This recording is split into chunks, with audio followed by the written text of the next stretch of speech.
Hello friends, welcome two science farm. അപ്പോൾ നമ്മൾ ചെയ്ത കഴിഞ്ഞ 2 വീഡിയോസും ട്രാവൽ വീഡിയോസ് ആയിരുന്നു. നമ്മളെന്തായാലും ഇന്ന് ചെയ്യാൻ പോകുന്ന വീഡിയോ ഒരു സയൻസ് വീഡിയോ ആണ് കേട്ടോ. നമ്മുടെ ചാനലിൻ്റെ പേര് സയൻസ് ഫാം എന്നാണെന്നുള്ള കാര്യം നമ്മൾ മറക്കാൻ പാടില്ലല്ലോ. അപ്പോൾ നമ്മൾ ഇന്നുണ്ടാക്കാൻ പോകുന്ന ഒരു ലാവാ ലാമ്പാണ്.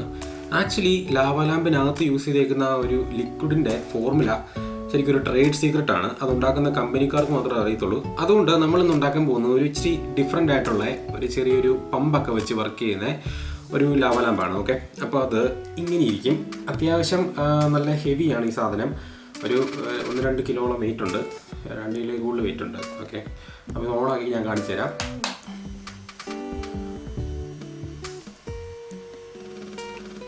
വെയിറ്റ്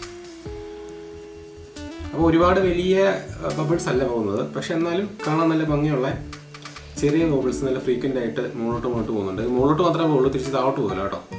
അപ്പോൾ എന്തായാലും നമുക്ക് വെച്ച് താമസിക്കേണ്ട, നമുക്ക് ആദ്യമേ ഈ സാധനം എങ്ങനെയാണ് ഉണ്ടാക്കുന്നത് നോക്കാം. ഓക്കെ,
അപ്പോൾ നമ്മൾ ഇതിൻ്റെ ടോപ്പിൽ ഇവിടെ ഒരു ടാങ്കാണ്, ഒരു ഓയിൽ ഫിൽഡ് ടാങ്കാണ്. ഇതിനകത്ത് ഒരു വാട്ടർ പമ്പ് ഉണ്ട്, മേ ബി ഓയിൽ പമ്പ് എന്ന് വേണം പറയാം. അപ്പോൾ ആ ഓയിൽ പമ്പ് ഈ ഓയിൽ താഴോട്ട് പമ്പ് ചെയ്യുന്നു.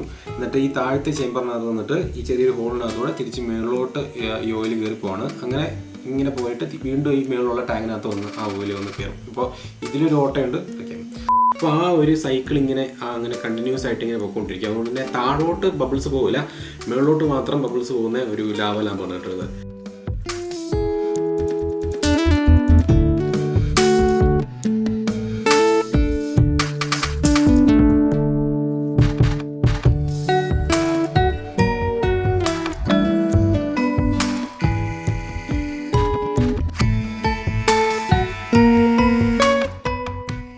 അപ്പോൾ എനിവേ ഒരുപാട് കെമിക്കൽസ് ഒന്നും ഇല്ലാത്ത രീതിയിൽ നമുക്ക് ഉണ്ടാക്കിയെടുക്കാൻ പറ്റിയ ഒരു ലാവ ലാമ്പാണിത്. ഗ്ലാസ് കട്ട് ചെയ്ത് ഒട്ടിച്ചെടുക്കണം, ആ ഒരു ബുദ്ധിമുട്ട് മാത്രമേ നമുക്കുള്ളൂ. ബാക്കിയൊക്കെ വളരെ സിമ്പിളായിട്ട് ചെയ്യാവുന്നേ ഉള്ളൂ. ഓക്കെ, അപ്പോൾ എന്തായാലും നമ്മുടെ ഇന്നത്തെ ലാവ ലാമ്പ് ഇഷ്ടപ്പെട്ടെങ്കിൽ തീർച്ചയായിട്ടും വീഡിയോ ലൈക്ക് ചെയ്യാനും സബ്സ്ക്രൈബ് ചെയ്യാനും ഷെയർ ചെയ്യാനൊന്നും മറക്കണ്ട. അപ്പോൾ നിങ്ങൾക്ക് എന്തെങ്കിലുമൊക്കെ അഭിപ്രായങ്ങളുണ്ടെങ്കിൽ തീർച്ചയായിട്ടും കമൻറ്റ് ചെയ്യാനായിട്ട് മറക്കണ്ട. നമുക്കിനി അടുത്ത വീഡിയോയിൽ വേറൊരു അടിപൊളി വീഡിയോ ആയിട്ട് വീണ്ടും കാണാം. അതുവരെ ബൈ ബൈ.